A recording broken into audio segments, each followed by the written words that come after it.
Hello everyone, అందరికీ నమస్తే. అందరు ఎలా ఉన్నారండి? బాగున్నారా? నేనైతే చాలా బాగున్నాను. మన సబ్స్క్రైబర్లో ఒకళ్ళు వాయిస్ ఓవర్ ఎక్కువ ఇవ్వకుండా కొంచెం రా కంటెంట్తో పెట్టండి అక్క వీడియో అన్నారండి. సో ఈరోజు వాయిస్ ఓవర్ తక్కువ ఇస్తూ రా కంటెంట్ అయితే ఎక్కువగా పెడతాను. అండ్ ఈరోజు ఈ బ్లాగ్లో నేను ఆగస్టు మంత్లో ఎన్ని ఖర్చులు అయ్యాయో ఇంటి ఖర్చుల వీడియో ఇంకా పెట్టలేదు ఏంటక్క అని అడుగుతున్నారండి.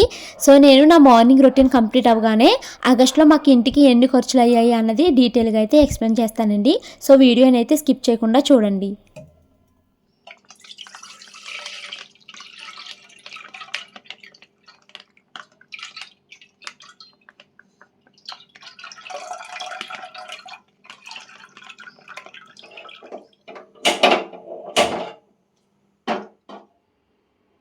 ఇంకో స్టవ్ మీద బియ్యం కడిగి పెడతాను.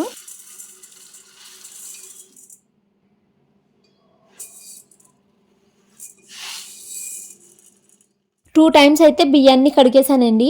ఇప్పుడైతే దీంట్లోకి వాటర్ పోసుకుని స్టవ్ మీద పెట్టేస్తా.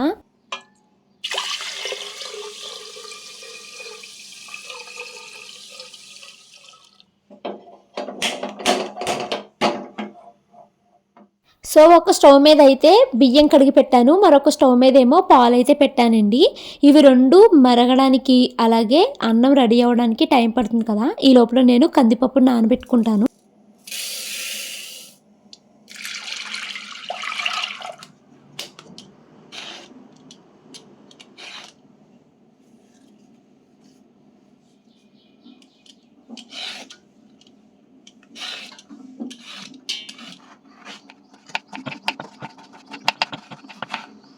ఈరోజు నేను పప్పు, బీరకాయ, బెండకాయ ఫ్రై అయితే వండుతున్నానండి.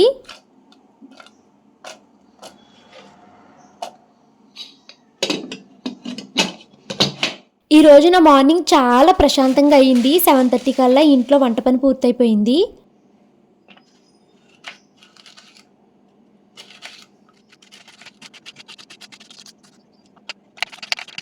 నేను ఇందాక బియ్యం కడిగి స్టవ్ మీద పెట్టాను కదండి, అది రెడీ అయ్యే లోపల నేను మిగతా పనులు పూర్తి చేసుకున్నాను. ఇదిగోండి బియ్యం అయితే ఉడికిపోయినాయి. ఇప్పుడు అన్నం వారుస్తున్నాను.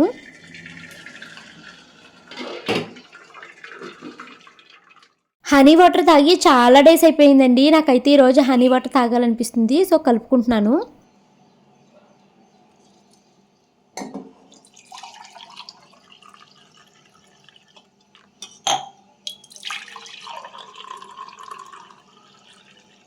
గోరువెచ్చగా ప్రశాంతంగా ఒక గ్లాస్ నీళ్ళైతే తాగేశానండి. అన్నం వాచ్ చేసిన తర్వాత పిల్లల స్నానానికి ఒక స్టవ్ మీద అయితే వేడి నీళ్ళు పెట్టానండి. నీళ్ళైతే కాగిపోయినాయి, పక్కన పెట్టేసి కుక్కర్ పెట్టాను. మరొక పక్కన నేను బెండకాయ ఫ్రైకి రెడీ చేసుకుంటున్నాను.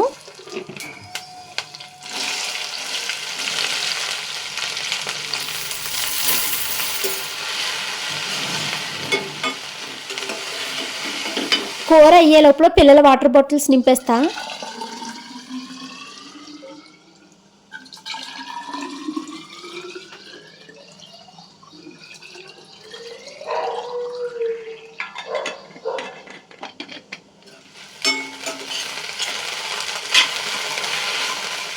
నాకు ఇలా వీడియోలో రికార్డ్ అయ్యే నేచురల్ సౌండ్స్ వినడం అంటే చాలా ఇష్టమండి.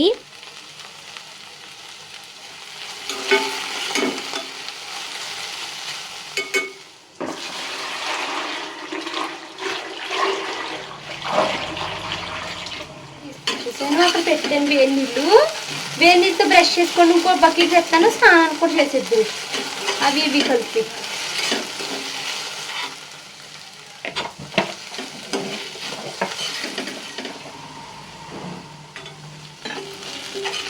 మీలో ఎంతమందికి ఇలాగా న్యాచురల్గా వచ్చే సౌండ్స్ వినడం అంటే ఇష్టమో కామెంట్ చేయండి. అండ్ ఈరోజు ఎడిటింగ్ మీకు నచ్చిందా లేదో కూడా కామెంట్ చేయండి. ఇదిగోండి బెండకాయ ఫ్రై కూడా రెడీ అయిపోయింది.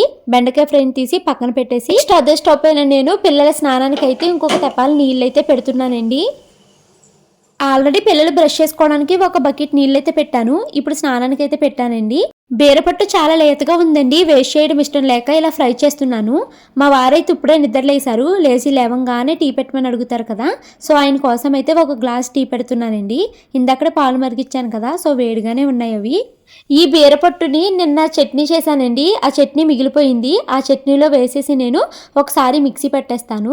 నిన్న చట్నీ నేను గిన్నెలో వేసుకోలేదు, ఇలా మిక్సీ జార్లోనే ఉండిపోయింది. సో ఆ పట్టునైతే తీసుకొచ్చి ఇందులో వేసి మిక్సీ పెట్టాను. చట్నీ టేస్ట్ అయితే చాలా బాగుందండి. మీకు ఎప్పుడైనా ఇలా కొంచెం చట్నీ మిగిలిపోతే ఇలా బీరకాయ ఏమైనా మిక్సీ పెట్టి వేయండి, చాలా బాగుంటుంది. శర్మ స్నానం చేస్తున్నారా?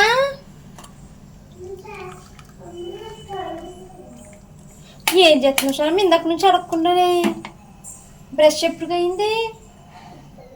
ప్రతి మార్నింగ్ ఒకేలాగా ఉండదు కదండి ఎవరికిని. ఒక్కరోజు చాలా ప్రశాంతంగా ఉంటుంది, ఒక్కరోజు చాలా హడావుడిగా ఉంటుంది. నిన్నైతే నా మార్నింగ్ రొటీన్ చాలా ప్రశాంతంగా అయ్యింది. మార్నింగ్ 6కి పనులు స్టార్ట్ చేస్తే 7:30 కల్లా వంట పని అయితే పూర్తి చేసేసి మిగతా టైంలో పిల్లలకి టిఫిన్లు తినిపించి వాళ్ళకి జల్లె వేసి వాళ్ళని రెడీ చేసి స్కూల్కి పంపించాను. చాలా ప్రశాంతంగా 8:30 కల్లా అన్ని పనులు పూర్తయిపోయాయి. కానీ ఈరోజైతే ఇంట్లో చాలా హడావుడి అనమాట. అంటే ఈరోజు వాయిస్ ఓవర్ ఇచ్చే రోజు. నాకు మా ఆయనకి పెద్ద గొడవ కూడా అయిపోయింది, అది రేపు చెప్తాను. పప్పునైతే నేను ఉప్పు పసుపు అన్నీ వేసి స్టవ్ మీద అయితే పెట్టేశానండి. మరో పక్క తాలింపుకు కూడా రెడీ చేసుకున్నాను. ఈరోజు మార్నింగ్ బ్రేక్ఫాస్ట్ కింద రాగులు జొన్నలు కలిపి మిక్సీ పట్టిన దోశల పిండి ఉందండి. సో అవైతే దోశలు వేస్తున్నాను. నేను కూడా ఇవే దోశలు వేసుకున్నాను, 2 గిన్నెలు రుబ్బాను అనమాట. ఇంకా మా మను అయితే మాత్రము స్కూల్కి లంచ్ కలిపితేనే తీసుకెళ్తాను, లేకపోతే నేను తినలేకపోతున్నాను అని ఏడుస్తుందండి. నాకేమో పిల్లలకి లంచ్ బాక్స్ని కలిపి పెట్టడం అసలు ఇష్టం ఉండదు. వాళ్ళకి సెపరేట్గా పెట్టాలి, వాళ్ళకి వాళ్ళు కలుపుకుని తినాలి అనుకుంటాను. బట్ మా మను తల్లి అలాగా కలుపుకుని తినట్లేదు. సరే ఇంకా బెండకాయ ఫ్రై కదా, అంత అన్నం కలిపేసినా చచ్చిపోయినట్టు ఏం అవ్వదులే అనేసి ఇంకా నేనైతే కలుపుతున్నాను. వేరుశనగ గుళ్ళు కేవలం మను కోసమే వేరు పెట్టి వేసానండి. అండ్ మనుకి ఇలా కరివేపాకులు లాంటివి ఏమన్నా అడ్డు వస్తే అన్నం మొత్తం ముద్దంతా ఊసేస్తుంది. సో అందుకని కరివేపాకులన్నీ తీసేసాను అనమాట. ఇందక్కడ స్టవ్ మీద అయితే నేను పప్పు పెట్టి తాలింపుకి రెడీ చేసుకున్నాను కదండి. సో ఇప్పుడు తాలింపులో పప్పు వేస్తున్నాను.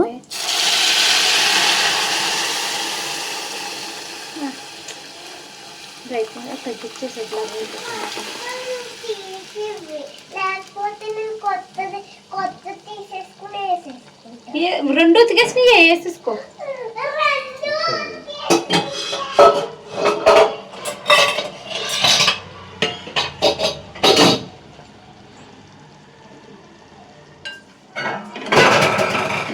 నీళ్ళు వేసేసాను, బాక్స్ కూడా పెట్టేస్తాను.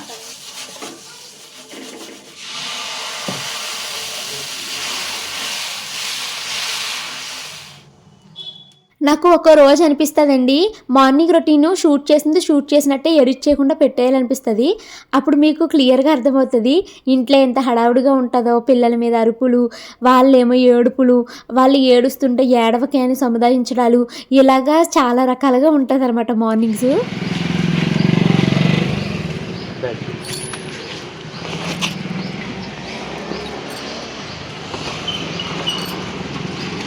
బాయ్ తెలుగడు చెప్పేటమ్మా. బాయ్ బాయ్ పట్టుకు. నేనేమి అంత త్వరగా పిల్లల మీద అరవనండి. కాకపోతే నేను 10 సార్లు ముద్దుగా లేపుతాను. ఎన్నిసార్లు లేపినా పిల్లలు ముద్దన్నా కూడా లేకపోతే గట్టిగా ఒక అరుపు అరుస్తారనమాట. అప్పుడు ఏడుస్తా లెగుస్తుంది మను. షాను ఒక్క కేక్కి నిద్ర లేసిపోతుందండి. మను అలా కాదు, ఫుల్ క్రాంకీ అనమాట. దాంతోనే చాలా ఇంట్లో అసలు మీకు తెలియదు అనమాట మను ఎలా ఇరిటేట్ చేస్తుందంటే డే మొత్తం స్పాయిల్ చేసేస్తుంది. అంత తిక్క పేచి పెడుతుందండి మను. ఇంకా పిల్లలు వెళ్ళిన తర్వాత బత్తాకాయలు పాడైపోతున్నాయండి. వాటిని అయితే నేను ఇలాగా జ్యూస్ కింద చేసేస్తున్నాను. నేనైతే పిల్లలు వెళ్ళాక ఒక గ్లాస్ చేసుకుని నేను తాగేసాను. పిల్లలు వచ్చిన తర్వాత వాళ్ళకు కూడా చేసి వాళ్ళకైతే ఇచ్చానండి. ఇదిగోండి ఇప్పుడు పిల్లలిద్దరూ అయితే స్కూల్ నుంచి వచ్చేసారు. ఇవి బత్తాకాయలు మొన్న పూజ కోసం అయితే తెచ్చుకున్నామండి. ఇందులో 4 కాయలు అనవసరంగా కుళ్ళిపోయి చేదుగా అయిపోయినాయండి. ఇంకా వేస్ట్ చేయడం ఇష్టం లేక అన్నీ ఇలాగా జ్యూస్ అయితే చేసేసాను. ఈరోజు నేను బత్తాయి జ్యూస్ చేయడానికి అగారో ఎలక్ట్రిక్ సిట్రస్ జ్యూసర్ని అయితే యూజ్ చేశానండి. చాలా బాగుంటుందండి. నేను బాగుంటేనే మీకు ఇన్నిసార్లు చెప్తానండి. నేను ఎప్పుడు ఎవరిని ఇది కొనుక్కోండి అది కొనుక్కోండి అని ఎవరిని ఫోర్స్ చేయనండి. కాకపోతే మీకు ఒక ప్రోడక్ట్ని చూపిస్తున్నప్పుడు అది నిజంగా బాగుంటేనే చెప్పాలి అనుకుంటాను. కాబట్టి బాగా నచ్చింది దాని గురించి అలా 1కి 2 సార్లు చెప్తాను అనమాట.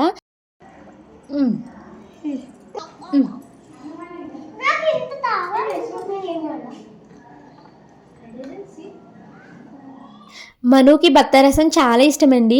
2, 3 గ్లాసులు ఇచ్చినా కూడా చక్కగా తాగేస్తది. ఇప్పటికే తాగిందా నాకు ఇంకా తాగాలనిపిస్తుంది, అక్క గ్లాస్ కూడా నాకే ఇచ్చేసేయి అని అడుగుతుందండి మను. ఇంకా సాయంత్రం మా వారు ఆఫీస్ నుంచి వచ్చిన తర్వాత మేమైతే గణేష్ నిమజ్జనకి వెళ్ళామండి.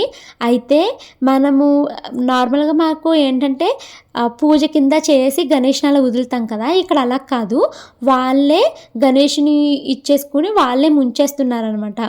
ఇంకా సరే మను అయితే మాత్రము ప్రతి సంవత్సరం మనుతో ఇది ఒక బాధ అయిపోతుందండి, గణేష్ని తీసుకెళ్ళొద్దు, గణేష్ని వేయొద్దు అని తిక్కపేచి పెడుతుందండి. అదైతే షార్ట్ తీసాను, పెడతానండి.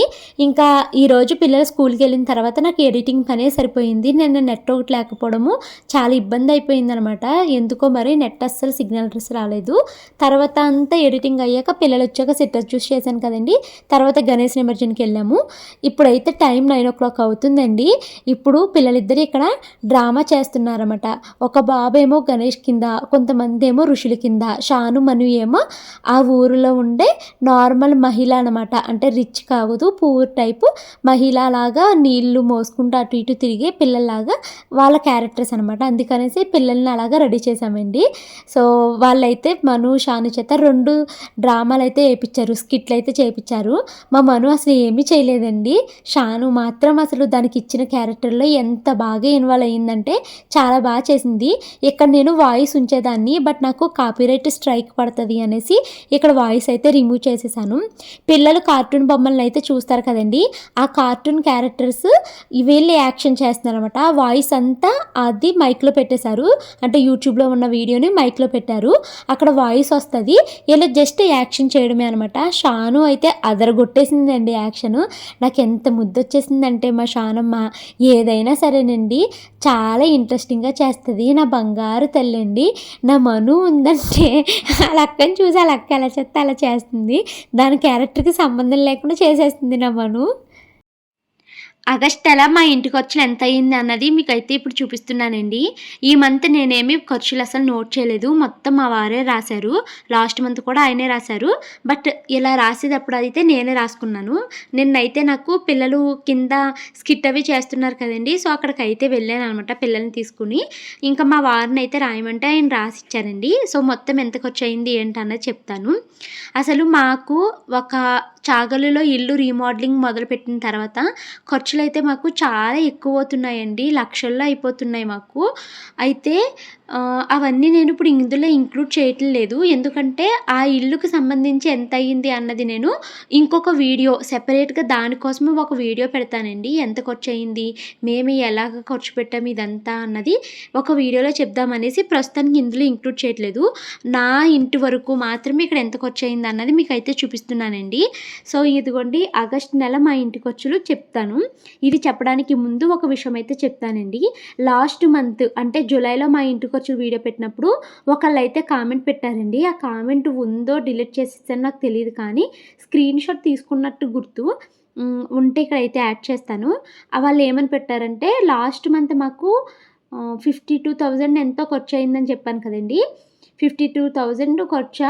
అసలు 52,000కి ఎవరికైనా సరిపోతుందా? లక్షల్లో అవుతుంది ఖర్చు. 52,000లో మీకు అయ్యిందంటే నేను నమ్మను, నువ్వు అబద్ధాలు చెప్తున్నావని కొంతమంది పెడితే, ఒకళ్ళేమో 50,000 ఖర్చు అంటే మీకు చాలానే వస్తుంది కాబట్టి మీకు 50,000 ఖర్చు అయిందని కొంతమంది పెట్టారు.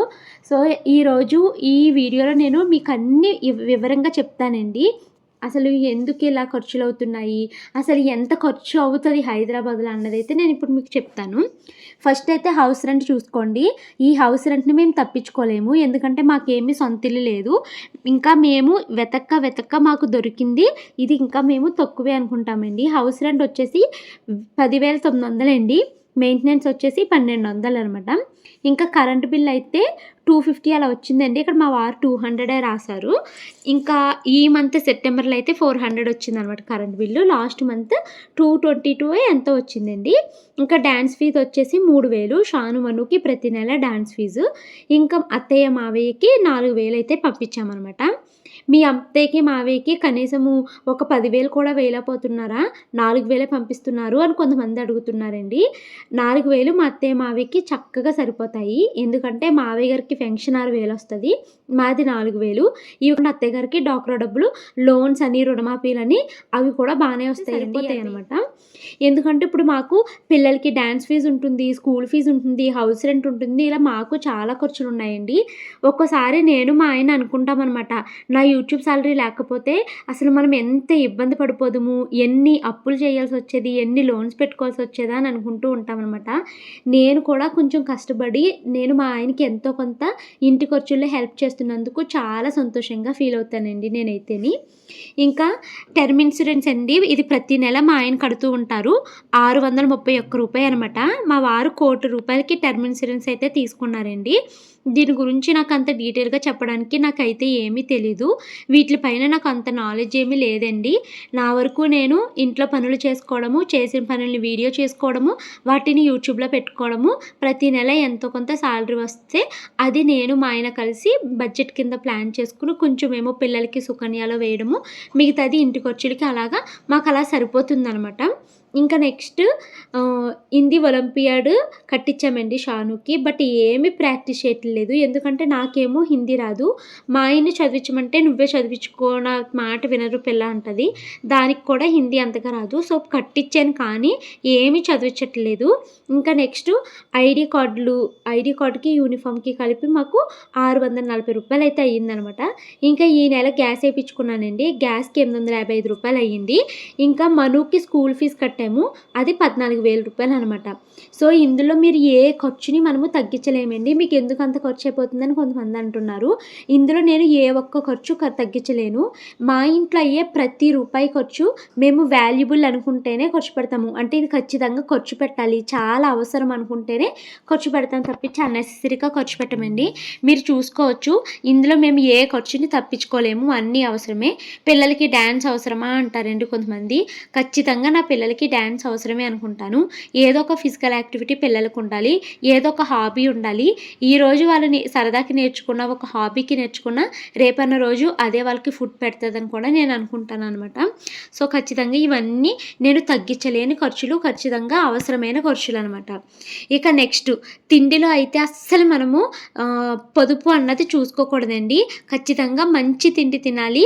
అవి కూడా మనం బయట ఫుడ్ పిచ్చిగా ఫాస్ట్ ఫుడ్ లాంటివి తినకుండా హెల్దీ ఫుడ్ తినాలి. దానికి ఎంతైనా ఖర్చు పెట్టుకోవచ్చు. అంటే మనకు ఉన్నంత దాంట్లో ఫుడ్ విషయంలో మాత్రం కక్కుర్తి పడకూడదు అనుకుంటాను. ఈ నెల మాకు ఫుడ్‌కి వచ్చేసి ₹1,080 ఖర్చు అయితే అయిపోయిందండి. సో నేను అన్నీ మీకు డీటెయిల్‌గా చెప్పట్లేదు కానీ ఇక్కడ రేట్లు అయితే పెట్టినాను చూడండి. మాకు ఇంటి ఖర్చులు అంటే బిల్స్, ఫీజు కలిపి ₹21,426 అయితే తిండి ఖర్చులు వచ్చేసి ₹10,080 అయితే అయ్యిందండి. ప్రతి నెల ఊర్లు ఏమి తిరగొద్దు, ఊర్లకి ఛార్జెస్ ఎక్కువైపోతున్నాయి అనుకుంటూనే ఉన్నాం కానీ ప్రతి నెల ఏదో ఒకటి ఊరులు తిరిగే ఖర్చు అయితే వచ్చేస్తుందండి. సో ఈ నెల మాకు ట్రాన్స్పోర్టేషన్‌కి ఎంత ఖర్చు అయిందో చూడండి, ₹7,771 అయిందనమాట. చాలామంది అడుగుతారండి, మీకేంటి మీకు రైల్వే జాబే కదా ఫ్రీగా తిరిగేస్తూ ఉంటారు అంటారు. ఎందుకు ఇస్తుందండి గవర్నమెంటు ప్రతిసారి ఫ్రీగాని? అలా గవర్నమెంటు రైల్వే ఎంప్లాయీస్ అందరికీ ఫ్రీగా ఇచ్చుకుంటూ వెళ్ళిందనుకోండి, ఇంకా రైల్వే అసలు మూసేసుకోవాలన్నమాట. ఎందుకంటే అంతమంది ఎంప్లాయీస్ ఉంటారు రైల్వేలో, అందరికీ ఫ్రీగా ఇస్తే ఇష్టం వచ్చినట్టు తిరుగుతూ ఉంటే రైల్వే మాత్రం ఎక్కడ బాగుపడుతుందో చెప్పండి. మాకు సంవత్సరానికి 3 సార్లు మాత్రమే ఫ్రీ టికెట్స్ ఉంటాయి. మిగతాయన్నీ మేము మనీ పెట్టుకునే వెళ్తామండి.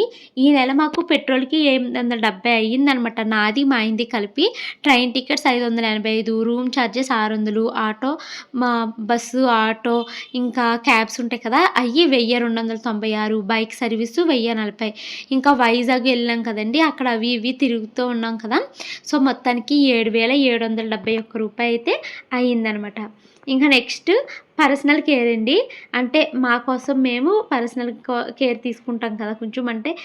కొంచెం బట్టలు కొనుక్కోవాల్సి వస్తుంది, చెప్పులు కొనుక్కోవాల్సి వస్తుంది, పువ్వులు ఇలాగ కొన్ని ఖర్చులు ఉంటాయి కదండి.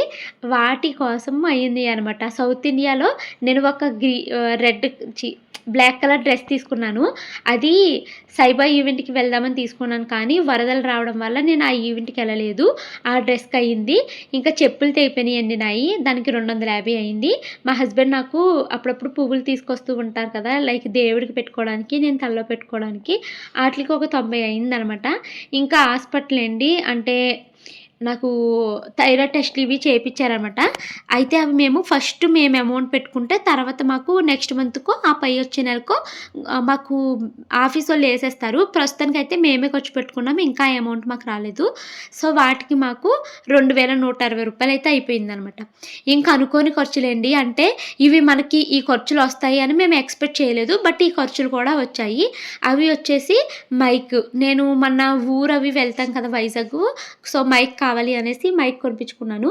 అది 2,600 అయింది. ఇంకా గిఫ్ట్ అంటే మొన్న బర్త్‌డే పార్టీకి వెళ్ళాం కదా! ఆ గిఫ్ట్‌కి ఒక 500 అనమాట. అలా 3,100 రూపాయలైతే అయిందనమాట. ఇంకా నాకు తెలిసి మా హస్బెండ్ కూడా రాయడం మర్చిపోయారు. వాళ్ళ ఆఫీస్‌లో ఏదో రిటైర్మెంట్ అయితే అప్పుడు ఈళ్ళు గిఫ్ట్ ఇచ్చారు. ఆ గిఫ్ట్‌ని ఇక్కడ రాయడం మర్చిపోయారండి. సో, ఈ నెలైతే మా ఇంటి ఖర్చులు టోటల్‌గా ఎంతయింది అన్నది ఇప్పుడైతే మీకు చెప్తానండి. ఆగస్టులో ఇంటి ఖర్చులు ప్లస్ మను ఫీజు కలిపి మాకు 35,426 అయ్యిందండి. ఒక ఆవిడ నాకు రెగ్యులర్‌గా కామెంట్ చేస్తదండి. నేను ఎన్ని సార్లు రిప్లై ఇచ్చినా కూడా నన్ను తిడుతూనే కామెంట్ చేస్తది ఆవిడ. ఏమనంటే, "ఎందుకు మనుకంత ఫీజు అవసరమా? 60,000 రూపాయలుండే స్కూల్‌లో నువ్వు వేయడం అవసరమా? ఏదైనా ఒక చిన్న స్కూల్‌లో ఏసేయొచ్చు కదా!" అంటారండి. మేము చాలా స్కూల్స్ వెతికి తక్కువ ఫీజు ఇందులోనే ఉందని ఇందులో వేశాము. దానికి స్కూల్ ఫీజు వచ్చేసి 42,000 అవుతదండి. 44,000 అవుతది ఫీజు. కానీ మిగతావి ఉంటాయి కదా! లైక్ చిన్నగా బుక్స్ లాంటివి కొనాల్సొస్తది. యాక్టివిటీస్ అవి ఉంటాయి కదా! అలా కలిపి అన్ని ఖర్చుల్ని కలిపితే 60,000 అవుతుందనమాట. ఎందుకేశారు అంటే మనుకి ప్రస్తుతానికి కేంద్రీయ విద్యాలయంలో వేయడానికి ఏజ్ సరిపోవట్లేదు. అందుకనేసి మేము అందులో వేశామండి. నెక్స్ట్ ఇయర్ మారుస్తాము అని చెప్పినా కూడా పొదుపు అంటావు మనునెందుకు ఆ స్కూల్‌లో వేశావని పదే పదే కామెంట్ పెడతారండి. నేను చెప్తున్నానండి మళ్ళీని. మనుకి ఇంకా 5 ఇయర్సేనే. 6 కంప్లీట్ అయితే కానీ కేంద్రీయ విద్యాలయాలు స్కూల్‌లో తీసుకోరు. మనును కూడా కేవీలో వేసేస్తే మాకు స్కూల్ ఫీజులో సంవత్సరానికి 60,000 అయితే మాకు మిగిలిపోతుందనమాట. కేంద్రీయ విద్యాలయాలో మనకి సంవత్సరానికి 6,000 రూపాయలు మాత్రమే ఖర్చవుతుందండి. సో, ఇంటి ఖర్చులొచ్చేసి మనకి 35,426 రూపాయలైతే అయ్యింది. నెక్స్ట్ అండి, ఇక్కడ మనకి తిండి ఖర్చులున్నాయి కదా! రూ. 1,080 అయితే తిండి ఖర్చులు. నెక్స్ట్ తిండి ఖర్చులు అయిపోయిన తర్వాత మనకి ఇందులో వరలక్ష్మి వ్రతం పూజ సామాగ్రి కూడా వాడామండి. ఇవి కూడా ఇక్కడ ఇంక్లూడ్ చేసేసాము. నెక్స్ట్ అండి, ఈ ట్రాన్స్‌పోర్టేషన్ ఉంది కదా! వైజాగ్ వెళ్ళాము. నెక్స్ట్ మొన్న మా వారు వేరే ఊరు కూడా వెళ్లారు కదా! బర్త్‌డే పార్టీకి. సో, వాటన్నిటికి కలిపి మాకు రూ. 7,771 అయ్యిందండి. తర్వాత ఏంటంటే పర్సనల్ కేర్ కింద మాకు 2,160 అయ్యింది. నెక్స్ట్ లాస్ట్ అండి అనుకోని ఖర్చులు. ఇవి మాకు 3,100 అయితే అయ్యిందనమాట. సో, టోటల్‌గా మాకు ఆగస్టు నెలలో 49,537 అయితే అయ్యిందనమాట. ఇందులో నేను అనవసరంగా ఖర్చు పెట్టాను అనుకున్నది మీకు ఏమన్నా కనిపించిందా? కనిపిస్తే కామెంట్ చేయండి. అంటే నాకు ఇక్కడ ఏది చూసినా ఇందులో కూడా నేను ఎక్కడ ఒక్క రూపాయి తగ్గించలేను. ప్రతీదీ నాకు చాలా ఇంపార్టెంట్ అయిన ఖర్చులే. సో, ఖర్చు పెట్టాము. ఇందులో కూడా మేము ఏది తగ్గించడానికి లేదండి. అన్ని అవసరమైన ఖర్చులే తగ్గించలేను. నెక్స్ట్ ఈ ట్రాన్స్‌పోర్టేషన్ తప్పదు, వెళ్ళాల్సిందే. అక్కడ పెద్ద మావయ్య గారిది పెద్ద కార్యం, ఇంకొక షార్ట్ ఏమో బర్త్‌డే పార్టీ. ఇది తప్పదు. ఇంకా ఇది మాత్రము చెప్పులు లేకపోతే ఉండలేము. దేవుడికి పువ్వులు కావాలి, హాస్పిటల్ ట్రీట్మెంట్లు ఇవన్నీ అవసరమే. ఇది తప్పించుకోలేము. ఎటు తిరిగినా మైక్ ఒకటి ఇప్పుడు కొనకపోయినా తర్వాత ఎప్పుడైనా కొనుక్కోవచ్చు. బట్ ఏంటంటే సడన్‌గా ఏదైనా ప్రమోషన్ వచ్చిందనుకోండి, అక్కడ మైక్ లేకపోతుంటే ఇబ్బంది అయిపోతుందనమాట. అందుకనేసి కొనుక్కొనించుకున్నాను. నా వరకు నేను ఎక్కడ అనవసరపు ఖర్చు చేయలేదండి. అన్నీ ఖచ్చితంగా మ్యాండేటరీ అనుకున్నవి మాత్రమే మేము చేశామనమాట. మీకేమన్నా అనవసరంగా ఖర్చు పెట్టావు భవాని, ఈ ఖర్చు నువ్వు తగ్గించొచ్చు అని మీకు అనిపిస్తే చెప్పండి. మేము తగ్గించుకోవడానికి ట్రై చేస్తాము. ఇంకా ఇదివరకు మా ఇంటి ఖర్చు 30,000లో తెమిలిపోయేదండి. అప్పుడు షాను, మను ఇద్దరు చాలా చిన్న పిల్లలు. వాళ్ళిద్దరిని మేము స్కూల్‌లో వేయలేదనమాట. అప్పుడు మా ఇంటి ఖర్చు చాలా తక్కువ ఉండేదండి. అప్పుడు 30,000 లోపల అంతా మాకు అయిపోయేదనమాట. 25,000 అలాగ అయిపోయేది. నేను ఇంకా చాలా వరకు సేవ్ చేసుకుంటూ ఉండేదాన్ని మా ఆయన ఇచ్చే డబ్బుల్లోని. కానీ ఇప్పుడేంటంటే మను స్కూల్ ఫీజు మనకి ఎక్కువనే అవుతుంది. హౌస్ రెంట్ పెరిగిందండి. అప్పుడు మల్కాజ్గిరిలో 5,000లోనే ఉండేవాళ్ళము. మెయింటెనెన్స్ ఉంది. తర్వాత డాన్స్ ఫీజు యాడ్ అయ్యింది అడిషనల్‌గాని. ఇంకా మిగతాయన్నీ అయితే నార్మల్. ఒక్కోసారి ఒక్కోలా ఉంటాయి ఇవి. ఇందులో అడిషనల్‌గా యాడ్ అయ్యింది హౌస్ రెంట్ పెరిగింది, మెయింటెనెన్స్ వచ్చింది. నెక్స్ట్ ఏంటి డ్యాన్స్ ఫీజు పెరిగింది, మన స్కూల్ ఫీజు పెరిగింది. ఇవి పెరగడము మాకు ఇంటి ఖర్చు 50,000 అయితే అయిపోతుందనమాట ప్రతి నెల. సో ఇదే అండి, నేనైతే మా హస్బెండ్కి ఇంటి ఖర్చుల్లో ఎంతో కొంత అయితే హెల్ప్ చేస్తున్నాను. ఇంకా చాలామంది ఇంటి ఖర్చులు మాత్రమే చెప్తున్నా భవాని, మీకు ఎంత వస్తుంది ఇన్కమ్ అన్నది చెప్పట్లేదు అంటున్నారండి. ఆల్రెడీ నేను ప్రీవియస్ షార్ట్లు కాదు వ్లాగుల్లో మా హస్బెండ్కి ఎంత వస్తుంది ఏంటి అన్నది నేను మీకు అందరికీ డీటెయిల్గా చెప్పాను, నేను మా వారు కూర్చుని మాట్లాడి. ఇంకా నాకు ఎంత వస్తుంది అంటే ప్రతి నెల ఇంతే వస్తుంది అని అయితే నేనైతే చెప్పలేను. ఎంత వస్తుంది అన్నది యావరేజ్గా చెప్పమంటున్నారు కాబట్టి నేను ఒక కొత్త పని మొదలుపెట్టానండి. దాంట్లో నాకు ఫస్ట్ శాలరీ ఫ్యూ వీక్స్లో రాబోతుంది.